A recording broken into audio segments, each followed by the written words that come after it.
Hmm. Tay, kaya po kami nandito, kakausapin ka po sana namin na ito na yung araw, yung gaya ng sinabi ko nakaraan, na dadalhin po natin siya sa pagamutan. Naka-ready na po ba kayo? Pwede sana kaya sana kung meron akong natanggap na trabaho ngayon lang. Umpisahan ko lang kanina. Nagtatiles ako dyan sa ano.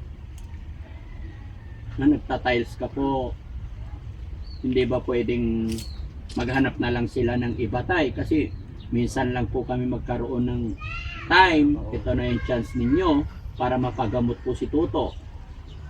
Sabi naman siguro sila. Magpapaalam ka? Opo, tama. Malayo ba tay? Hindi, malapit ako dyan lang. At saka ano, alam mo tay, maiintindihan naman po nila yun. No? Sa edad mong yan tay, nagko-construction ka pa. Oo, kailangan eh. Magkanong arawan mo po? Mababa lang ang ano sa akin. Magkano po? 650 lang. 650.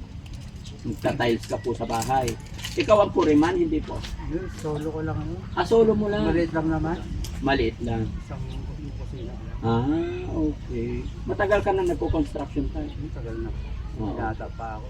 Kasi tay, ito po yung slot, kumbaga ito yung time para sa kay Tuto, no? Para wag sana nating sayangin, para samahan mo kami kasi hindi naman namin pwedeng gawin ito na walang kapamilya. No? Ano naman po ang sabi ng mga kapatid niya ni Tuto nung nakita nilang nanggaling kami rito? Ayos naman po. Salamat na. So maganda yung pakiramdam sitwasyon niya ngayon nung nagawa niyo siya ng ganitong tirahan niya, ano? Hindi siya masyadong hirap. To, sasama ka sa amin? Para gumaling ka na, ah? Gusto mo bang gumaling? Nagsisikap din po ako dyan para gumaling. Nagsisikap ka para gumaling. Very good. No? Pag dinala ka namin, behave ka lang doon, ah? Sabi ni tatay, nagwawala ka daw. Pag may ano, sir.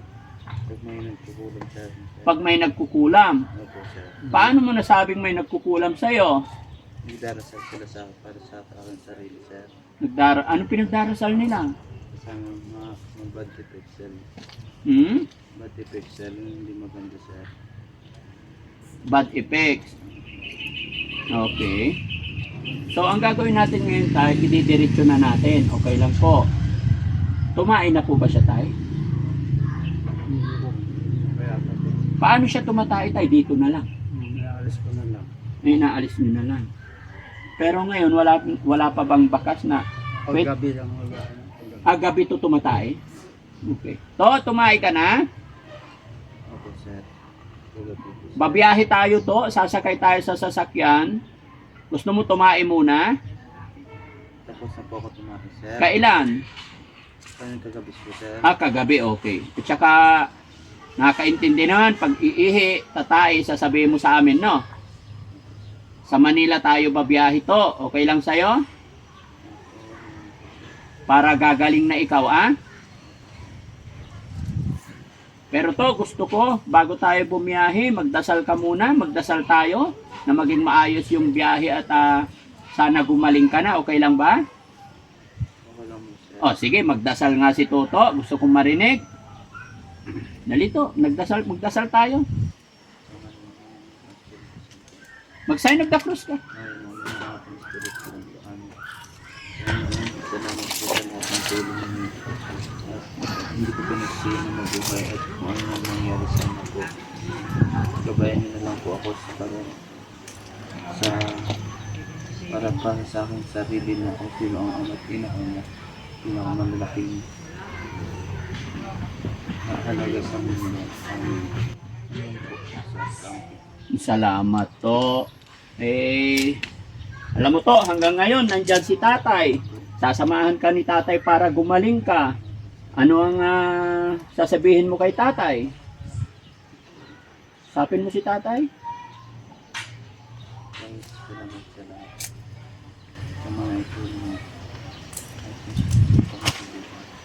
At makayos mo pa tayo. Ang galing ni Toto, ano? Love mo ba yung tatay mo? Natulungan ko siya sa cellphone. Pwede bang sabihin mo kay tatay, Tay, sana wag mo akong susukuan. Sabihin mo nga.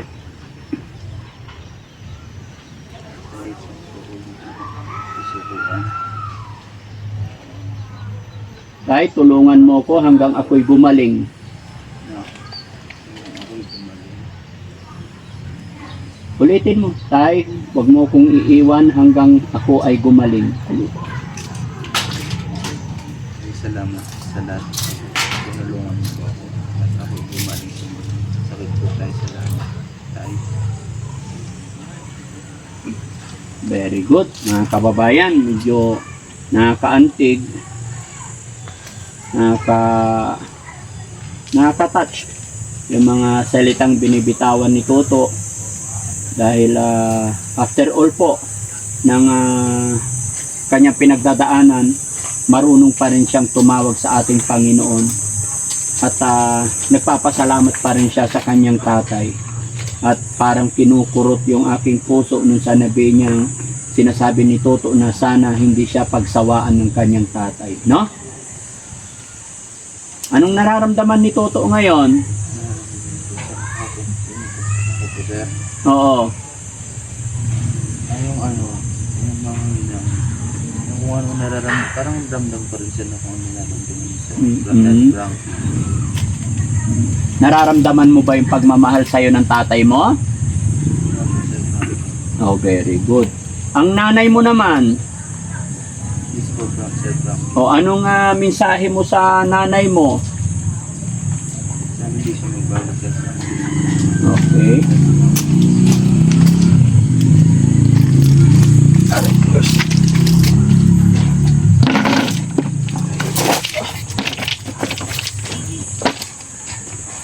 Si tatay naman. Tay, ano naman po ang masasabi mo? Naka-ready ka na po ba na dalhin natin siya sa pagamutan? Ganito ko na lang siguro.